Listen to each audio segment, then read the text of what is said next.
Chers amis, bonjour. Nous sommes le dimanche 8 décembre 2024. Il est 9h30. Quelques news de l'Arménie, de l'Artsakh et de la diaspora arménienne. Le Dauphiné libéré, le journal local, bien sûr, Notre-Dame de Paris, hein, donc un événement mondial, avec justement cette, comment dirais-je, euh, cette cérémonie qui s'est déroulée hier, qui a été suivie par des milliards de téléspectateurs. Ce qui nous intéresse, nous, ici, à Bourg-les-Valences, c'est ici, donc, comme vous voyez, un petit article donc, que le Dauphiné libéré a consacré donc, sur mon expo de caricature. Voilà, vous le voyez là, ici. Euh, Par rapport à donc, mon expo de caricature qui continue, en fait. Hein, voilà. C'est un succès, il faut le dire, c'est un succès et je poursuis. Donc, c'est cette expo de caricature. Euh, je donne plusieurs dates, donc vendredi, samedi, dimanche prochain. Donc il y aura plusieurs dates que je communiquerai par internet aussi, je commenterai l'exposition de mes caricatures ici, à Bourg-les-Valences, salle Chenevier, de la MJC Jean Moulin. Merci au Dauphiné libéré une nouvelle fois. L'événement, bien sûr, comme j'ai dit, donc c'est Nicole Pachignan, enfin c'est le Notre-Dame de Paris, en fait, hein, la cérémonie. L'Arménie était invitée par Emmanuel Macron, le président français. Nicole Pachignan, en compagnie de son épouse Anna Agopian, ont assisté parmi la quarantaine de chefs d'État et du gouvernement à cette fabuleuse, extraordinaire cérémonie dont seule la France, dont seul le patrimoine culturel et religieux français peut le faire au niveau mondial. Voilà. En présence bien sûr de Trump, hein, le président américain, et puis d'autres chefs d'État. Nicole Pachinian donc, a assisté à cette cérémonie. Donc, après, il a été reçu donc, lors du dîner à l'Élysée. Nicole Pachinian a rencontré brièvement sans doute hein, donc, Donald Trump et aussi Elon Musk. Elon Musk, en plus d'autres chefs d'État. Voilà la présence de l'Arménie qui est importante donc ici à Paris, en France, et l'Arménie qui est l'ami de la France. Et Emmanuel Macron ne rate pas une occasion de présenter l'Arménie sur la scène internationale. Donc là, il était toujours accompagné, Nicole Pachinian, d'Emmanuel Macron, le président français, auprès de Trump et auprès de Elon Musk et puis d'autres chefs d'État. Bravo, on est fiers surtout pour la France, hein, de Notre-Dame de Paris qui est magnifique, magnifique. Voilà, on a suivi ça avec passion, et on est fiers de cette France, de cette culture de la France et Notre-Dame de Paris qui reproduit, qui rayonne à travers le monde cette culture française, ce savoir-faire français et puis cette architecture française. Bien sûr, derrière, on pense toujours à Victor Hugo, hein, Notre-Dame de Paris, mais voilà, donc la France est là et on est fiers de cette France, mes amis. En plus de notre fierté pour l'Arménie, bien évidemment, qui ne manque pas une occasion de se faire chemin voir. Et là, Nicole Pachinian était sur pas mal d'images au niveau mondial. Voilà, bravo à cela. Nicole Pachinian qui a assisté donc aussi donc hier avant de venir en France par l'avion présidentiel, il a assisté à Vanat Sol, Spitak et Gumri aux cérémonies marquant le triste anniversaire, 36e anniversaire du séisme du 7 décembre 1988 qui ravagea le nord de l'Arménie, la région de Chilak et de Lori, faisant près de 25 000 morts, plus de 25 000 morts même. Voilà.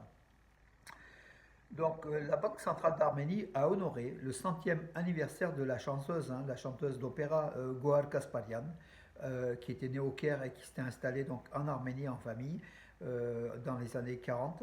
Elle a donc une médaille commémorative donc, de la Banque centrale d'Arménie à l'occasion de ce centième anniversaire de la chanteuse Gohar Kasparyan. Bravo. Donc, que 300 exemplaires, donc autant dire c'est un collector qu'il faut vite pour les collectionneurs numismates, il faut vite l'avoir sinon c'est en argent, hein, donc la pièce est en argent. Voilà, donc avis aux collectionneurs s'il en reste encore, hein, donc ça a été émis le 2 décembre, je pense qu'il en reste pratiquement plus. Le biopic, donc le film Monsieur Aznavour avec de grands corps malades et avec Raïm, voilà. Alors j'oublie toujours le Tahar Rahim, bien sûr, qui était en Arménie lors de la présentation aussi du film Monsieur Aznavour en France. Monsieur Aznavour enregistré donc mercredi dernier 1 960 435 entrées. Autant dire qu'aujourd'hui, ce film-là devrait dépasser les 2 millions. Voilà, bravo. C'est un succès quand même hein, pour un biopic. En général, le chiffre d'un million, c'est important pour des biopics. Et là, c'est déjà 2 millions et ça continue. Sport, la Real Sociedad a pris la décision concernant Arsen Zakharian, cet Arménien qui est russe, hein, sous les couleurs de la Russie, qui était international russe, cet jeune Arménien de 21 ans, hein, à la Real Sociedad, donc au championnat d'Espagne. Il est blessé, mais le club désire le garder et ne pas le prêter à d'autres clubs. Voilà, donc, selon le dirigeant donc, de la Real Sociedad, Arsen Zakharian a encore un avenir au sein du club, il va y rester. Alors, le ministre de l'administration territoriale et des infrastructures d'Arménie a participé à la cérémonie d'ouverture de 4 maisons d'habitation dans la région de Sotk, donc dans la région de Keralkonik. Voilà, donc l'État arménien, le gouvernement arménien finance la reconstruction de maisons à la frontière, hein, donc dans les frontières qui ont été, donc c'est dans ce village de Sotk, les maisons avaient été détruites par une attaque en septembre 2022, par une attaque de l'Azerbaïdjan contre la population, contre ce village de Sotk, hein, où il y a une mine d'or importante. Voilà, donc 4 maisons qui ont été données, donc redonnées aux citoyens, donc aux habitants de Sotk, et ça se poursuit le programme de reconstruction aux frontières de l'Arménie, parce que c'est là que ça se passe, hein, mes amis. Les frontières de l'Arménie sont très importantes à maintenir et à développer. Alors, oui, selon un député turc, le gain économique du corridor des Zangezur, en cas d'ouverture du corridor des Zangezur, ce gain est estimé à 1000 milliards de dollars. C'est énorme, énorme.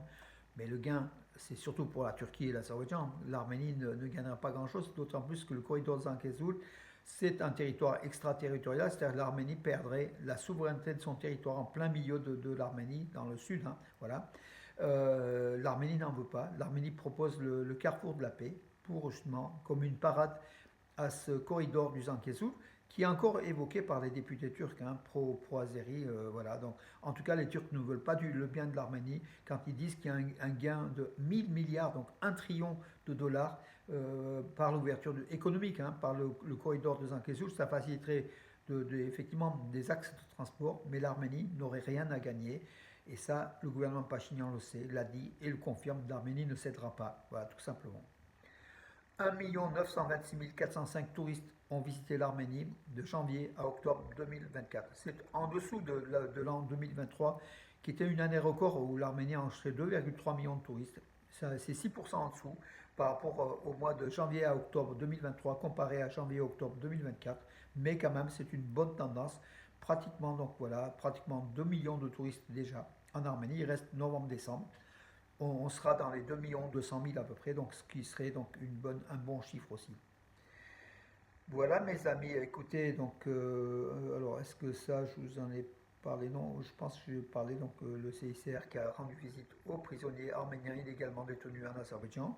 Henrik Mkhitaryan, donc le footballeur arménien le plus célèbre de tous les temps, qui a été l'auteur d'un doublé avec de l'Inter de Milan contre Parme qui a gagné, Inter de Milan qui a gagné 3-1, et Henrik Mkhitaryan qui a été élu meilleur joueur du match.